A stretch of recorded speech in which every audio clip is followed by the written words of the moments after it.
నేను ఒకడిని ప్రేమించాను, వాడినే పెళ్లి చేసుకుంటాను, వాడు లేకపోతే నేను చచ్చిపోతాను అంటూ మా వాళ్ళకి తెగేసి చెప్పినా కూడా, మేము చస్తాము అంటూ నన్ను బెదిరించి నాకిష్టం లేని పెళ్లి జరిపించారు.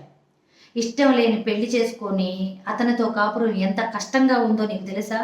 అందుకే కన్నవాళ్ళ గురించి, కట్టుకున్న వాడితో, నా గురించి ప్రేమించిన వాడితో ఇద్దరితో కాపురం చేస్తున్నా. దానికి నువ్వేమంటావు? చాలా పెద్ద తప్పు చేశావు అంటానమ్మా. ఎందుకు అంటే ఇప్పుడు ఏదో ఒక రోజు ఈ టాపిక్ అంటే నీ అఫైర్ గురించి, నువ్వు ప్రేమించిన వాడి గురించి ఈ భర్తకు తెలిస్తే ఇతను నిన్ను తిట్టటమో, కొట్టటమో లేదా సంథింగ్ ఇంకేదైనా జరగచ్చు. అన్నిటికీ తెగించి నువ్వు ఈ పనిలో అంటే 2 పడవల మీద కాలేసావు. ఇప్పుడు ఈ తెగింపేదో పెళ్లి కాకముందే మీరు చస్తామని బెదిరించేది ఏంది? నేనే చేస్తా అంటే నేనే ఆ పని చేస్తానని నువ్వు బెదిరించొచ్చు. అట్లా నువ్వు గట్టిగా నువ్వు పట్టుబట్టి ఉన్నట్లయితే వాళ్ళు నీ ప్రేమను అర్థం చేసుకొని పెళ్ళన్నా చేస్తారు. లేదు వాళ్ళని పక్కకి నెట్టేసేసి చక్కగా ఈ ప్రేమించిన వాడిని తీసుకొని వెళ్ళి పెళ్లి చేసుకొని సెటిల్ అయిపోయి హ్యాపీగా లైఫ్ అనేది స్టార్ట్ చేయాలి.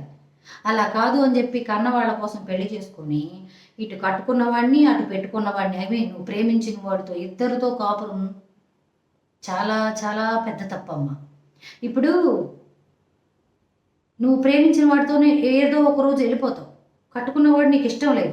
అలాంటప్పుడు ప్రేమించిన వాడితో ఇప్పుడు కట్టుకున్న వాడితో ఏదో ఒకటి చెప్పేసి విడాకులు తీసుకుని ప్రేమించిన వాడితోనే వెళ్ళిపోవచ్చు కదా. అలా వెళ్ళవు. ఎందుకు? మొగుడికి నెలకి ₹1,00,000 సంపాదన. ఇక్కడ ఇంకా లైఫ్లో సెటిల్ అవ్వలేదు, ఇంకా జాబ్ రాలేదు. ఇక్కడ డబ్బు బంగారం అంతా తీసుకొని ఒక చోటకి సెటిల్ అయిపోదామని చెప్పేసి వెళ్దామని చెప్పి ప్లానింగ్లో ఉన్నారు. సరే, ఇప్పుడు నీకు పుట్టిన పాప అమ్మ తప్పుగా అనుకోవద్దు. పచ్చిగా ఉన్నా కొన్ని నిజాలు, చేదుగా ఉన్నా కొన్ని నిజాలు తప్పదమ్మా. ఇప్పుడు నీకు పుట్టిన పాప నీ అక్రమ సంబంధం గురించి తెలిస్తే, అదే నీ ప్రియుడి గురించి తెలిస్తే ఈ పాప తనకే పుట్టింది అనుకుంటాడు. నీ ప్రియుడికి ఆల్రెడీ తనతో కాపురం చేస్తున్నావు కాబట్టి వాడికే పుట్టింది అనుకుంటాడు. ఇటు ఇద్దరిగా కాకుండా ఈ పిల్ల ఎవరికి పుట్టిందో కనీసం నీకైనా తెలుసా? ఇప్పుడు ఇతనితో వెళ్ళిపోవాలి, అతనితో లైఫ్ అనేది స్టార్ట్ చేసుకోవాలి అని ఒక ఆలోచన ఉన్నప్పుడు పిల్లల్ని కనకూడదమ్మా. ఇప్పుడు ఇటు అటు కాకుండా పిల్లల మధ్యలో వాళ్ళు సఫర్ అయిపోతూ ఉంటారు. అర్థమైందా?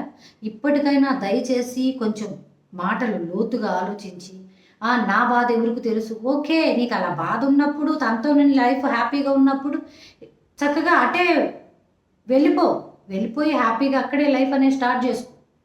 ఇక్కడ నీ తల్లిదండ్రులు చేసిన దానికి, నువ్వు చేసేదానికి, నీ ప్రియుడు చేసేదానికి ఇక్కడ ఇతనెందుకు సఫర్ అయిపోవాలా? ఇతనెందుకు బాధపడాలా? అలాగే మీకు పుట్టిన కర్మకి బిడ్డెందుకు నష్టపోవాలా? బిడ్డెందుకు బాధపడాలా? రేపటి రోజు బిడ్డ తలెత్తుకోకుండా నలుగురిలో పరువు ఎందుకు పోవాలా? అదొకరు ఆలోచించావా? బిడ్డ మీద ప్రేమ ఉందా? ప్రేమ ఉంటే ఇలా 2 పడవల మీద కాళ్ళు అయ్యావు. ఏదైనా గుర్తుపెట్టుకోమ్మా, ఎప్పుడైనా 2 పడవల మీద కాళ్ళు ఏదో ఒక రోజు మనల్ని ముంచేస్తాయమ్మా. ఇప్పటికైనా కొంచెం తెలుసుకొని ఈ మాటలు లోతుగా ఆలోచించి ఏదో ఒక పడవ మీద నిలకడగా నిలబడే ప్రయత్నం చేయమ్మా. కొంచెం జీవితం బాగుంటుంది.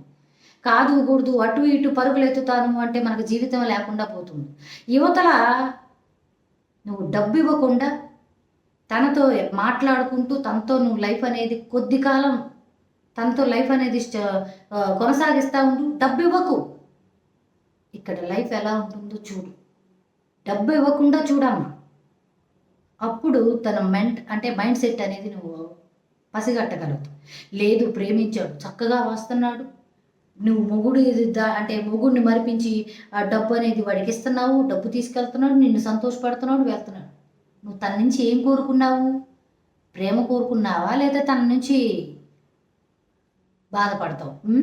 అదేదో ఇక్కడ ఇంట్లోనే మొగుడుతోనే మొగుడంటే ఇష్టం లేదు కాబట్టి వాడితో అట్ట మనకి ఇష్టం ఉండదు.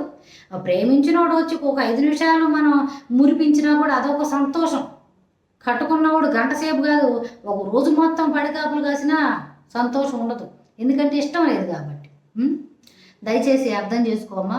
ఇప్పటికైనా అటో ఇటో ఎటో వైపు ఒకవైపే మగ్గు చూపించి నీ జీవితం బాగు చేసుకోవాలని కోరుకుంటున్నాను.